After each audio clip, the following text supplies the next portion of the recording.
Well, had I? As the craft lifted off and turned westward toward the bank of clouds that hid the distant shoreline, I analyzed the situation with some care. The wooden turrets of the lodge grew smaller and then were lost in the trees, and I found it easier to think then, for everything on that island had been imbued with the sheer power of the man. I relaxed a bit in my seat. One could say that in this case I indeed had acted properly, for is it not the glory of our legal system that acquitting a guilty man is less heinous than convicting an innocent one? At the time of the contest, I certainly had no proof of Sedgewick Bell's behavior. Yet back in Woodmere, as I have intimated, I found myself with a great deal of time on my hands, and it was not long before the incident began to replay itself in my mind. Following the wooded trail toward the river, or sitting in the breeze at dusk on the porch, I began to see that a different ending would have better served us all. Conviction had failed me again. I was well aware of the foolish consolation of my thoughts, yet I vividly imagined what I should have done. I heard myself speaking up. I saw my resolute steps to his chair on the stage, then the insidious flesh-colored device in my palm, held up to the crowd. I heard him stammering. As if to mock my inaction, however, stories of his electoral effort soon began to appear in the papers. It was a year of spite and rancor in our country's politics, and the race in West Virginia was less a campaign than a brawl between gladiators. The incumbent was as versed in treachery as Sedgewick Bell, and over my morning tea I followed their battles. Sedgewick Bell called him a liar when he speaks and a crook when he acts, and he called Sedgewick Bell worse. A fist fight erupted when their campaigns crossed at an airport. I was revolted by the spectacle. But of course, I was also intrigued, and I cannot deny that although I was rooting for the incumbent, a part of me was also cheered at each bit of news chronicling Sedgewick Bell's assault on his lead. Oh, why was this so? Are we all at base creatures without virtue? Is fervor the only thing we follow? Needless to say, that fall had been a difficult one in my life. Especially those afternoons when the St. Benedict's bus roared by the guest house in Woodmere, taking the boys to track meets, and perhaps the Senate race was nothing more than a healthy distraction for me. Indeed, I needed distractions. To witness the turning of the leaves and to smell the apples in their barrels without hearing the sound of 100 boys in the fields, after all, was almost more than I could bear. My walks had grown longer, and several times I had crossed the river and ventured to the far end of the marsh, from where in the distance I could make out the blurred figures of St. Benedict's. I knew this was not good for me, and perhaps that is why, in late October of that year, when I read that Sedgewick Bell would be making a campaign stop at a coal miners' union hall near the Virginia border, I decided to go hear him speak. Perhaps by then the boy had become an obsession for me, I will admit this. For I am as aware as anyone that time is but the thinnest bandage for our wounds. But on the other hand, the race had grown quite close, and would have been of natural interest to anyone. Sedgewick Bell had drawn himself up from underdog to challenger. Now it was clear that the election hinged on the votes of labor, and Sedgewick Bell, though he was the son of aristocrats and the chairman of a formidable corporation, began to cast himself as a champion of the working man. From newspaper reports I gleaned that he was helped along by the power of his voice and bearing, and I could easily imagine these men turning to him. I well knew the charisma of the boy. The day arrived, and I packed a lunch and made the trip. As the bus wound west along the river valley, I envisioned the scene ahead and wondered whether Sedgewick Bell would, at this point, care to see me.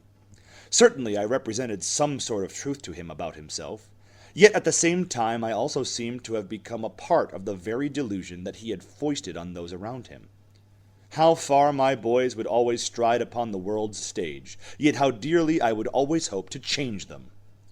The bus arrived early, and I went inside the Union Hall to wait. Shortly before noon, the miners began to come in. I don't know what I had expected, but I was surprised to see them looking as though they had indeed just come out of the mines. They wore hard hats, their faces were stained with dust, and their gloves and tool belts hung on their waists. For some reason, I had worn my St. Benedict's blazer, which I now removed.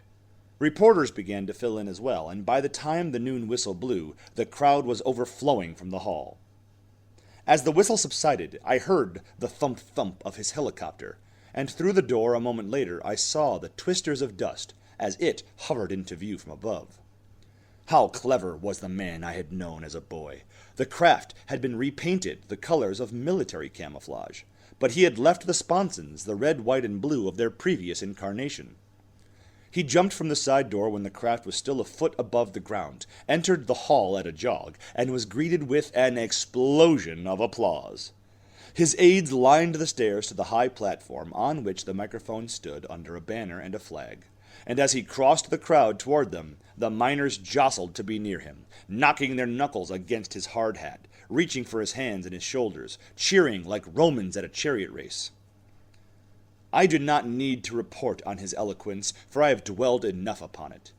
When he reached the staircase and ascended to the podium, stopping first at the landing to wave, and then at the top to salute the flag above him, jubilation swept among the throng. I knew then that he had succeeded in his efforts, that these miners counted him somehow as their own, so that when he actually spoke and they interrupted him with cheers, it was no more unexpected than the promises he made then to carry their interests with him to the Senate. He was masterful. I found my own arm upraised. Certainly there were 500 men in that hall, but there was only one with a St. Benedict's blazer over his shoulder and no hard hat on his head. So of course I should not have been surprised when, within a few minutes, one of his aides appeared beside me and told me that the candidate had asked for me at the podium.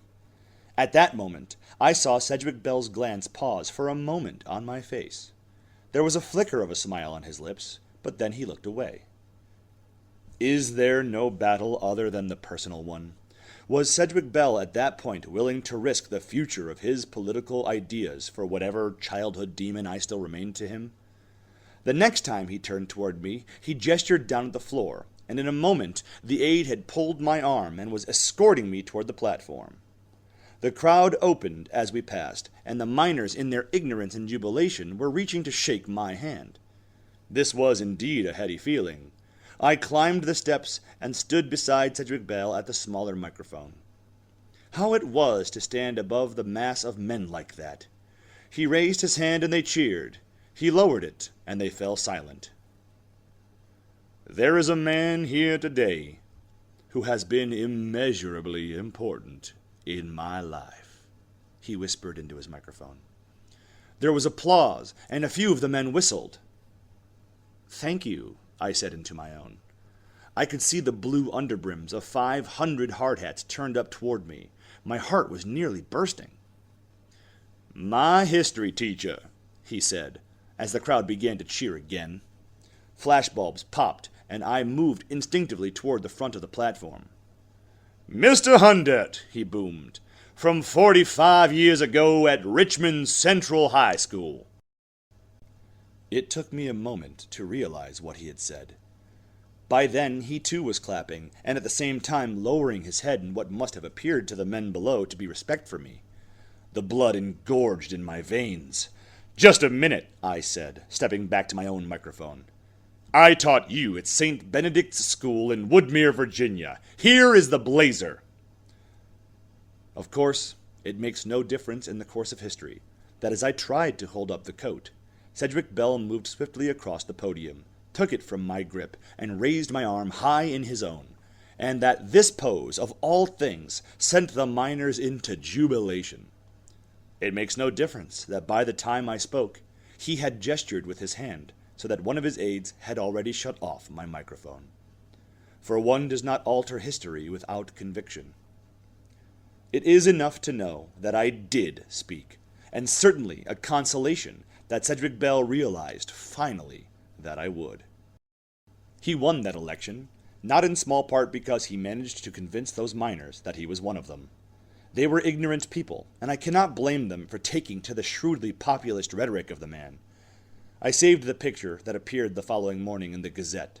Senator Bell, radiating all the populist magnetism of his father, holding high the arm of an old man who has on his face the remnants of a proud and foolish smile. I still live in Woodmere, and I have found a route that I take now and then to a single high hill from which I can see the St. Benedict's steeple across the Passaic. I take 2 walks every day and have grown used to this life. I have even come to like it. I am reading of the ancient Japanese civilizations now, which I had somehow neglected before, and every so often one of my boys visits me. One afternoon recently, Deepak Mehta did so, and we shared some brandy.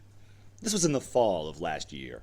He was still the quiet boy he had always been, and not long after he had taken a seat on my couch, I had to turn on the television to ease for him the burden of conversation. As it happened, the Senate Judiciary Committee was holding its famous hearings then, and the two of us sat there watching, nodding our heads or chuckling whenever the camera showed Sedgewick Bell sitting alongside the chairman. I had poured the brandy liberally, and whenever Sedgewick Bell leaned into the microphone and asked a question of the witness, Deepak would mimic his affected southern drawl. Naturally, I could not exactly encourage this behavior, but I did nothing to stop it. When he finished his drink, I poured him another.